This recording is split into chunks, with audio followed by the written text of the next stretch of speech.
કેમ છો મિત્રો? એક નવા વિડીયો સાથે પધારી ચૂક્યો છું. ધ્યાનથી અને પૂરો વિડીયો જોજો મિત્રો. પ્રશ્ન નંબર 1, શુદ્ધ પાણી કયા આયનનું મિશ્રણ છે? તો આન્સર જોઈ લે મિત્રો, H-OH. પ્રશ્ન નંબર 2, વધારે વરસાદથી જમીનમાં માંના કયા તત્વોનું ધોવાણ થાય છે? તો આન્સર જોઈ લે, દ્રાવ્ય બેઝિક તત્વોનું ધોવાણ થાય છે મિત્રો. પ્રશ્ન નંબર 3, બાષ્મિક જમીનમાં કયા સૂક્ષ્મ તત્વની ઉણપ જણાય છે? તો આન્સર જોઈ લે, મોલિબેન્ડ.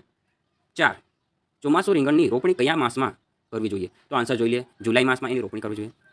પ્રશ્ન નંબર 5, શુદ્ધ પાણીનો pH કેટલો છે? તો એનો સાચો આન્સર છે મિત્રો 7 pH. શુદ્ધ પાણીનું pH 7 pH રહેવું જોઈએ. પ્રશ્ન નંબર 6, ભીંડાની વાવણી વર્ષમાં કેટલી વાર કરવામાં આવે છે? તો આન્સર જોઈએ, વર્ષમાં 2 વાર ભીંડાની વાવણી કરવામાં આવે છે. પ્રશ્ન 7, જમીનમાં તટસ્થ pH કેટલો હોય છે? તો આન્સર જોઈ લે મિત્રો, 6.5 થી 7.5. પ્રશ્ન નંબર 8, ગોળના શુદ્ધિકરણ માટે કયા પાકનો ઉપયોગ થાય છે? ખૂબ જ જરૂરી અને આઈએમપી પ્રશ્ન બની જાય છે. ભીંડાનો ઉપયોગ થાય છે શુદ્ધિકરણ માટે. પ્રશ્ન નંબર 9, મગફળી કયા વર્ગનો પાક છે? તો એનો આન્સર જોઈ લે, તેલીબિયા વર્ગનો પાક છે. પ્રશ્ન નંબર 10, મગફળીનું મૂળ વતન કયું છે? તો બધા મિત્રોને ખબર જ હશે, દક્ષિણ અમેરિકા મગફળીનું મૂળ વતન છે. પ્રશ્ન નંબર 11, જમીનમાં પીએચનો આંક ઘટે ત્યારે કયા આયનનું પ્રમાણ વધે છે? તો આન્સર જોઈ લઈએ મિત્રો, H+ આયનનું પ્રમાણ વધે છે. પ્રશ્ન નંબર 12, GJ2 કયા પાકની સુધારેલી જાત છે?